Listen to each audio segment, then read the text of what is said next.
Como a gente pode usar as emoções negativas a nosso favor? As situações que nos despertam emoções negativas são como portais que têm o poder de nos transportar para uma realidade diferente quando a gente aprende a lidar com elas. É sobre isso que eu quero conversar com vocês no vídeo de hoje. Vem comigo? Eu sou a Renata Fernandes e este é o Reconexão Interior. Todas as experiências que a gente vive na vida da gente, nos nossos relacionamentos, no nosso dia a dia, todas elas despertam algum tipo de emoção dentro da gente. Como é que você lida com aquelas situações que te geram raiva, que te geram ansiedade, que te geram medo? Essas situações, quando a gente consegue transcender, quando a gente consegue processar esses sentimentos, a nossa realidade muda, porque a gente para de reagir às mesmas situações da mesma forma. E aí, quando a gente aprende que existe sim uma forma diferente de lidar com essas situações, a gente muda a frequência com a qual a gente estava se conectando. E aí a nossa realidade muda. Então, por isso que é tão legal a gente aprender, a gente olhar para essas situações como oportunidades de mudar a nossa realidade, de começar a viver uma história diferente daquela que tem chegado para a gente. Mas, para fazer isso, a gente precisa primeiro entender como é que o nosso cérebro funciona diante dessas situações. E aqui tem duas informações importantes para a gente. Uma delas é que o nosso cérebro não processa, não entende tudo aquilo que está acontecendo ao nosso redor como se estivesse entrando em contato com as situações pela primeira vez. Porque para que a gente possa economizar energia, a gente vai lá atrás buscar alguma coisa parecida com aquilo que a gente viveu. É o mesmo processo quando você está aprendendo a dirigir um carro, por exemplo. Chega um momento de tanto você praticar, aquilo entra no automático. E o nosso cérebro faz a mesma coisa quando a gente não está presente. Quando a gente não está prestando atenção absolutamente em contato com aquilo que está acontecendo com a gente naquele momento, ele vai buscar lá nos arquivos uma forma conhecida de reagir com relação àquela situação. E aí, uma outra coisa importante nesse processo é a gente entender que o nosso cérebro, ele vai agir, num instinto de preservação, de acordo com o nosso instinto de sobrevivência. Então, cada vez que ele olhar para uma situação e ele perceber que é parecida com alguma coisa que a gente viveu na nossa infância, onde a gente sentiu medo, onde a gente sentiu ansiedade, onde a gente sentiu raiva, ele vai acender os botõezinhos de alerta e vai falar: olha, é melhor você se proteger. É melhor você agir nessa situação que você está vivendo agora da mesma forma que você aprendeu a agir lá quando você era criança, para que você possa se proteger. E a verdade é que nem sempre as situações que a gente está vivendo, são similares, são realmente uma ameaça. Vamos pegar, por exemplo, uma situação bem extrema de veteranos de guerra. Eles viveram coisas extremamente violentas, situações extremas, situações de muita agressão mesmo. E aí, quando eles voltam para casa e tentam de novo se integrar no seu dia a dia, se integrar na família, muitos deles sofrem de síndrome de estresse pós-traumático. O que significa isso? Significa que diante de emoções muito fortes, que a gente vive, dependendo da situação, situações que chocam a gente ou situações onde a gente é pego de surpresa, o nosso cérebro grava aquilo. Grava aquela situação no nosso subconsciente e a forma como a gente reagiu fica lá marcada. É como se seu cérebro fosse para sempre transformado em função dessas emoções de carga muito forte. E aí, quando eles voltam para casa e eles vivem situações que não tem nada a ver com o que eles viveram lá nos dias de guerra, como por exemplo uma queima de fogos de artifício, mas o som é muito parecido com o disparo de armas, por exemplo, o corpo dispara a mesma sensação de pânico, a mesma sensação de medo, para que a pessoa fuja, para que a pessoa entre em modo de luta, entre em modo de congelamento, tudo para se proteger, né? Tudo vinculado ao nosso instinto de preservação. Muito embora a situação que a pessoa esteja vivendo não tenha mais nada a ver com a questão que ela viveu lá na guerra. É lógico que aqui eu tô dando um exemplo extremo de como isso acontece, mas guardadas as devidas proporções, é a mesma coisa que a gente vive na vida da gente. Por que eu tô falando tudo isso, né? Porque quando a gente entende esse processo, quando a gente entende como é que o nosso cérebro reage às experiências que a gente tem, fica mais fácil da gente deixar de ser a vítima dessa situação. Porque a gente passa a entender que a forma como a gente está reagindo, que os sentimentos que vêm, que os pensamentos que vêm associados a esses sentimentos são só uma forma de reagir do nosso cérebro para nos proteger, né? É o nosso instinto de preservação sendo colocado em ação.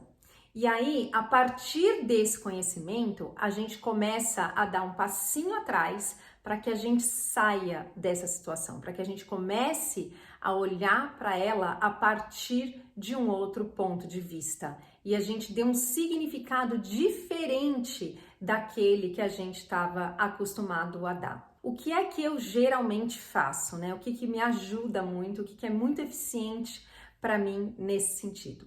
A primeira coisa que me ajuda muito é tentar estar consciente. Então, quando você vai para uma experiência, né, que você já sabe que desperta em você reações que você não quer mais viver, por exemplo, você tem um relacionamento difícil com uma pessoa e você sabe que você vai encontrar essa pessoa, né? A primeira coisa que me ajuda muito é estar muito presente, né? Prestar muita atenção na minha respiração e tentar estar muito presente para aquela situação.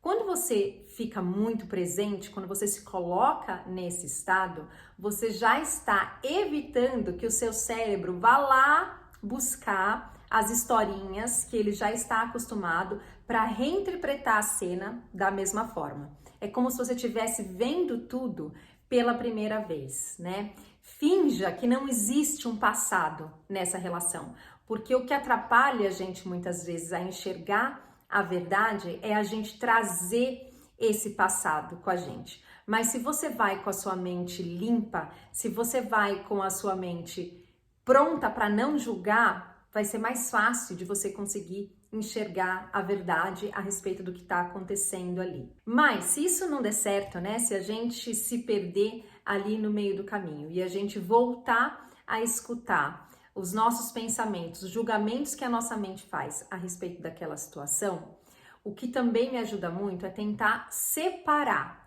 aquilo que é pensamento daquilo que eu tô sentindo. Por que é que eu faço isso?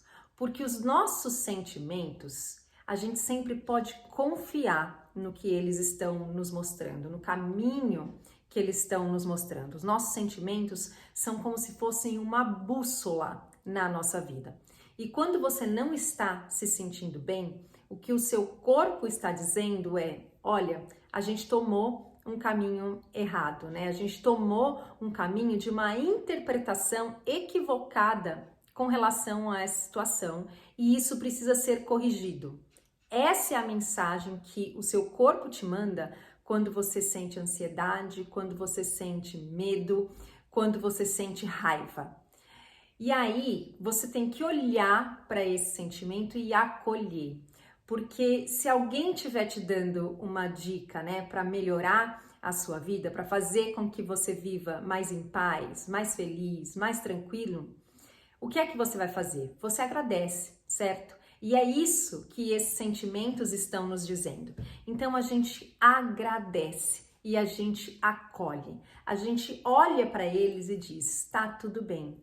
Obrigada por você ter me mostrado a verdade. Obrigada por você me ajudar a corrigir a minha percepção a esse respeito. Então acolha a sua raiva com carinho, acolha a sua ansiedade, o seu medo. Diga para você mesmo, está tudo bem. A gente está seguro agora. E aí, depois que você acolheu os seus sentimentos, a gente tem que prestar atenção, porque a gente tem que fazer isso com a mente tranquila, com a mente em silêncio, porque a nossa mente ela vai julgar esses sentimentos. E é o julgamento que a gente faz a respeito daquilo que a gente está sentindo que faz com que a gente se mantenha nesse looping, né, de cegueira, onde a gente não consegue interpretar a situação pelo que ela é. Então, acolha os seus sentimentos e, na medida do possível, mantenha a sua mente em silêncio. E se a sua mente vier com algum julgamento, né, te dizendo que você precisa se defender, que o que aquela pessoa fez para você não é justo, como é que você vai deixar isso barato, qualquer coisa a respeito da situação, você olha para esses pensamentos e você diz, isso não é verdade. Então, os pensamentos a gente nega que eles tenham um poder sobre a gente nega que eles tenham o poder de nos ferir, de nos atacar. O livro Um Curso em Milagres chama isso, né, do uso correto da negação.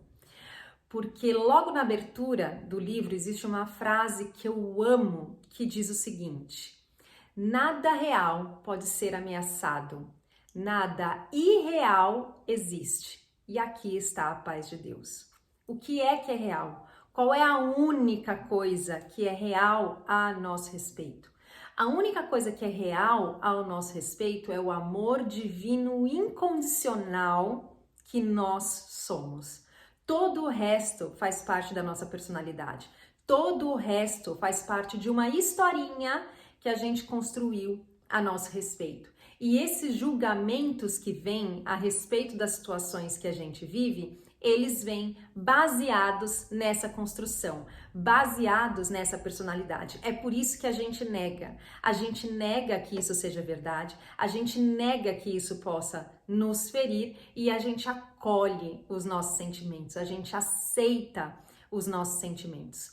Quando a gente faz isso, a gente passa a interpretar aquela situação a partir de um outro ponto de vista, de uma forma diferente.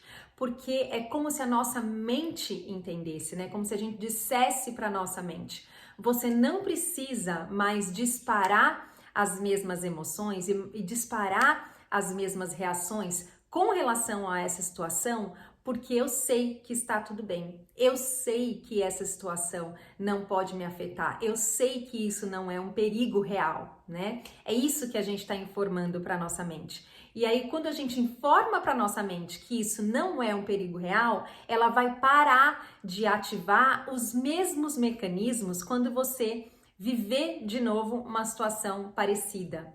E este é o treino. A gente está reprogramando a nossa mente com relação às crenças que fazem com que a gente reviva as mesmas situações, que fazem com que a gente reviva os mesmos problemas. Por isso que as situações que nos despertam emoções negativas, elas são verdadeiras joias para que a gente consiga mudar a nossa realidade, para que a gente consiga superar determinadas situações. Tá bom? Quero ver você colocar isso em prática na sua vida e vir aqui falar para mim nos comentários o que é que você sentiu. Se você percebeu alguma diferença com relação a alguma situação que já vinha te incomodando há algum tempo e que você não conseguia lidar com ela de forma diferente. Tá bom? Combinado? Era isso que eu queria compartilhar com vocês no vídeo de hoje. Se você gostou desse vídeo, lembra de deixar aí o seu curtir. Muito obrigada e até um próximo vídeo. Tchau, tchau!